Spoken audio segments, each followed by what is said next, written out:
Assalamu alaikum and hi everyone.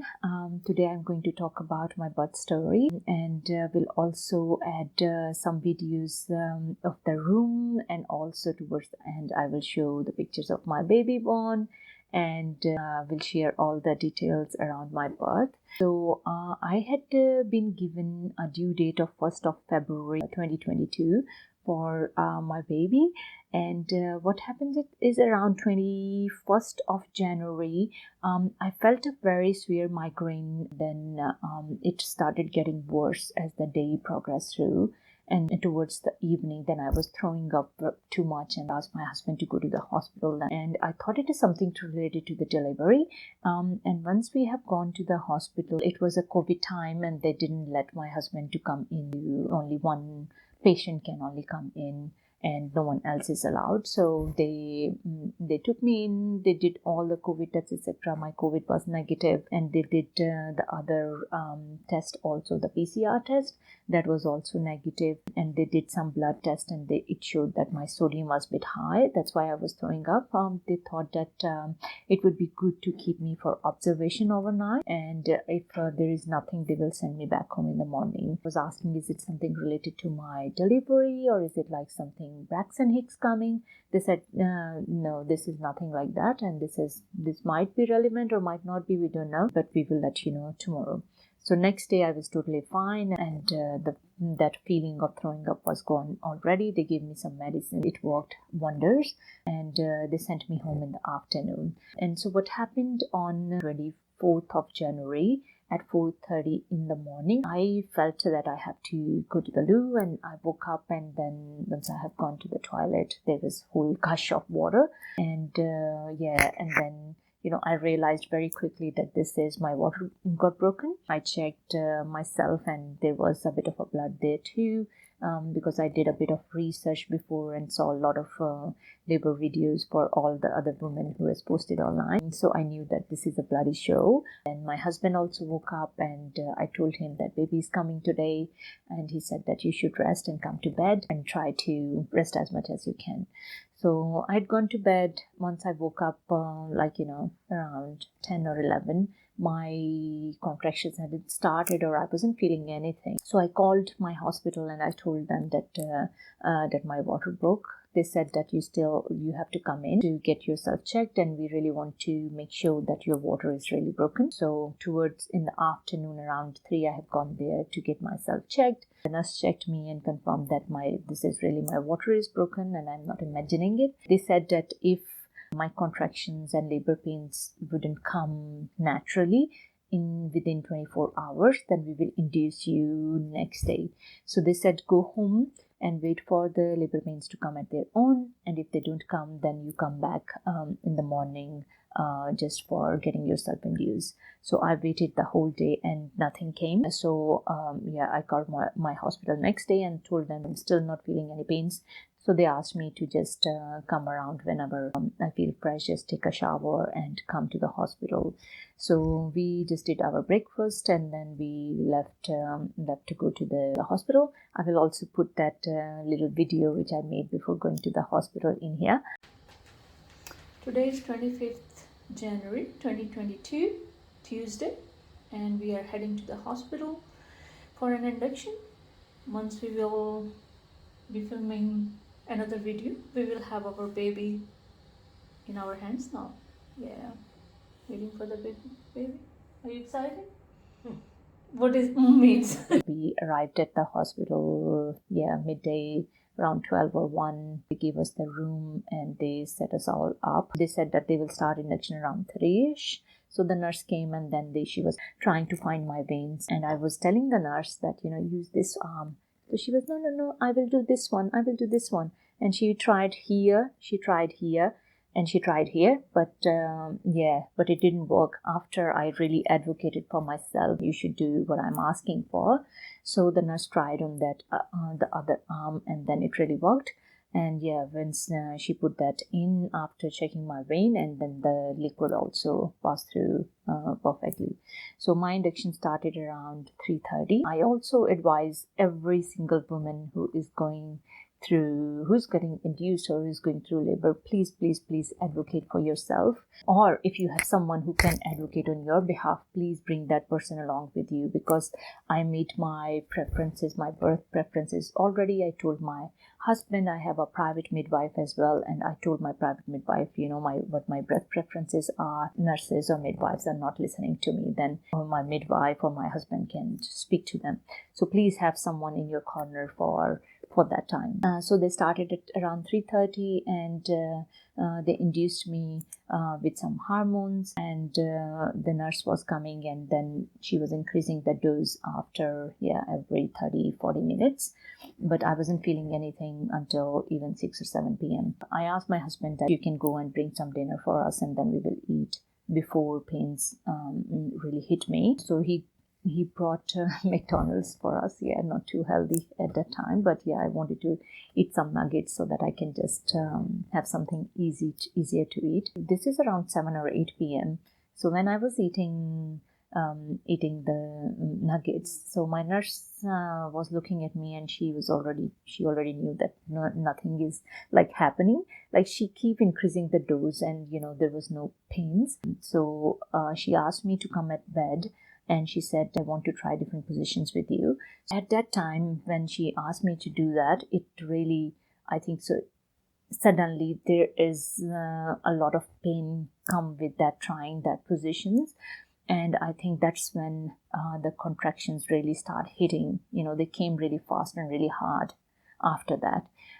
So they had checked me already at around 6 p.m. for how much dilated I was, because they had already induced me since 3:30 in the afternoon, but I was dilated only 1 to 2 centimeters at even 6 p.m. So once these contractions hit me, they said they will check around 9 or 9:30ish, and then we'll see that how dilated I was. My midwife suggested me to sit on the birth wall, and that was really working for me. When I was sitting on the birth wall, I was doing these hip movements, and my midwife was putting pressure with her thumbs on my back. And the same for my husband. When my midwife was getting a little bit tired, she was like tagging my husband, and my husband comes in, and he was also doing, putting pressure on my back, and I was doing that hip movements. It was all going like really, really fast. Some contractions were really getting to a very high point, and then I was feeling a little bit less, and then it was going again high and less. I didn't have a very good rhythm. This is what nurse told me, that I have a very high contraction, and then it drops, and then high, and then it drops. And they checked me at around 9:30 p.m. and they said I'm still 3 centimeter dilated, and it was very, very discouraging, and I felt awful, and I'm taking so much pain already, and I don't know how I'm going to birth this baby. Before going into labor and in delivery, I have been talking to my midwife. I really don't want to use any medication and less interventions, because I know that if you have one intervention, it leads to more interventions, and you can end up doing a C-section for you. So I didn't want it anything like that, and I totally told my midwife that please stop me if I will ask for epidural. One thing I said to myself, that if my mom can give birth to 5 kids at home without any medication, so I also wanted to be that strong and be brave and courageous and bring a life to this world without any medication. So at that time, at 9:30, when they told me that I'm only 3 centimeter dilated, I asked for what could I take to take this pain away a little bit. So they suggested me to do that laughing gas which you take. So when I started putting that gas mask on my mouth and I started taking it, it made me so nauseated that I felt so awful that I wanted to throw up. It was making my condition more worse because I wanted to throw up. And so they asked me to stop, and I asked that if there's something else I could do without getting to epidural. They said there is one injection which is called morphine injection, and it goes into your thigh. It will take the edge away for 4 hours. So I said to them, yeah, okay, give me that injection. They put that injection in my thigh, and I felt like I really didn't feel that it took any edge away, because the pains were really extreme and intense at that time. So I didn't think that it take any edge away, but my husband reckons that it was a little bit less screaming than before. Yeah, because he was in the room. I'm not sure. Yeah, because we weren't filming that part, so I'm not sure. And my husband suggested at that time that let's go into the shower. You are liking that pressure on your back, so you might like the warm shower on your back when the pains are hitting you. It was a very good idea, and I suggest that to anyone who is going through labor, you could do it. And if the shower is attached to your room, etc., go in the shower.